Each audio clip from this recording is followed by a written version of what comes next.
Conhecido como o Exu do dinheiro, o Exu Sete das Liras ou Exu Sete Liras está ligado aos ganhos materiais.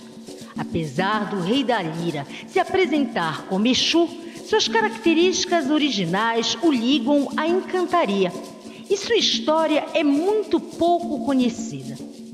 Conta-se que durante a Idade Média, na Espanha, vivia um casal chamado Caio e Zelinda. Caio tinha descendência grega e tocava e fabricava vários instrumentos musicais, principalmente liras. E Zelinda era uma bela negra africana que possuía poderes místicos e, por essa razão, era muito procurada para realizar rituais mágicos. Claro que tudo muito escondido, pois a Inquisição Espanhola foi uma das mais cruéis. O casal teve um filho chamado José. Era um menino muito inteligente e havia herdado o dom do pai de confeccionar e tocar liras. E criou 7 modelos diferentes de instrumento. Já da mãe, o menino tinha o dom premonitório. Curava doenças, movia objetos e conseguia ver a aura das pessoas. Dizem que em sua adolescência, José costumava, enquanto tocava, incorporar espíritos. E um deles era o do personagem bíblico Rei Davi, que também adorava tocar liras. Isso fez bastante popular entre as mulheres. Certa feita, um marido enciumado entregou o jovem ao Santo Ofício, acusando-o de bruxaria. José, então, foi morto na fogueira pela Inquisição. Rei das 7 Liras ganhou notoriedade no Brasil quando começou a baixar na mãe de santo Dona Cacilda de Assis, principalmente devido às características inusitadas de suas giras, onde todo tipo de música poderia ser cantada e tocada, onde havia consumo excessivo de marafo e sua bela indumentária feita em veludo preto, com botas, capa e cartola chamava a atenção. Dizem que aqueles que presenciavam a manifestação desse Exu ficavam impressionados com o magnetismo exercido por ele e a quantidade de curas de doenças consideradas gravíssimas na época fizeram com que a população superlotasse sua gira que ocorria num bairro do Rio de Janeiro. Mãe Cacilda era uma escritora e compositora que tinha um programa na Rádio Metropolitana de Inhaúma. Só para que tenham uma ideia, a fama dos seus 7 liras se espalhou que até artistas nacionais e internacionais como Tim Maia, Freddie Mercury e a banda de rock americana Kiss, sabe-se lá por que razão, foram até o terreiro de Mãe Cacilda. Mas a coisa pegou fogo quando alguém desafiou o Exu a baixar em rede nacional. Ao contrário do que se imaginava, o Exu topou e foi aí que o dendê ferveu. Em 29 de agosto de 1971, a entidade se apresentou ao vivo no programa de Flávio Cavalcante, que ia ao ar pela extinta TV Tupi, e no programa do Chacrinha na Rede Globo, em sessões que causaram polêmica por todo o país.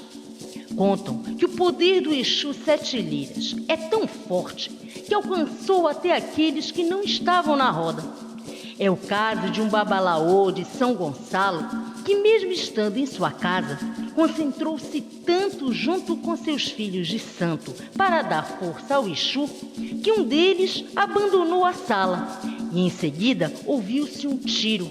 O rapaz, que parecia em transe, havia se suicidado. Segundo os jornais da época, na mesma hora em que o Exu se manifestava em rede nacional, em outra parte do Rio, 2 vizinhos começaram uma briga violenta depois de discutirem sobre a sexualidade do Exu 7 Liras.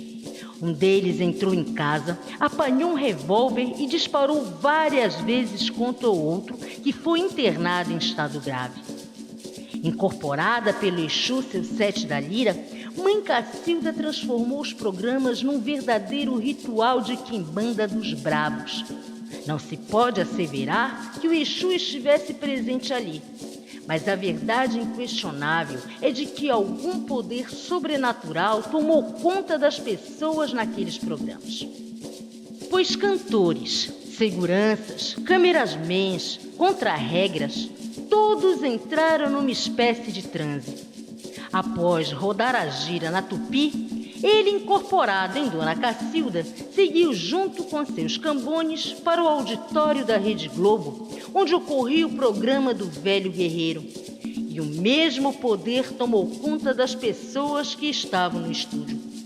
Segundo o relato de um professor universitário chamado Paulo Duarte, o próprio Chacrinha ficou sem ação, enquanto a mãe de santo, de cartola e charuto, espargia cachaça na multidão em transe, entre uns e outros largos goles da bebida, diante de um Chacrinha mais inconsciente do que legítimo. Mas o acontecimento mais sui generis ocorreu em Brasília, pois contam que o então presidente Emílio Carrastazul Médici estava assistindo ao programa junto com a esposa Dona Cila e, encolerizado, dizia que iria largar a censura em cima desses programas. Quando, de repente, incorporada, a primeira-dama solta uma sonora gargalhada e pede com uma voz sensual champanhe e rosas vermelhas, dizendo: "Cuidado, presidente, não mexa com forças que você não pode controlar." Nem é preciso dizer que, em pleno regime militar, o governo começou uma caça às bruxas, perseguindo Mãe Cacilda e os umbandistas em geral, passando a acompanhar os programas de auditório mais de perto e exigindo que alguns fossem gravados e submetidos a uma vistoria minuciosa antes de serem exibidos. Controle de qualidade ou censura? Eis uma resposta que os orixás e entidades guardaram as 7 liras, ou melhor, as 7 chaves.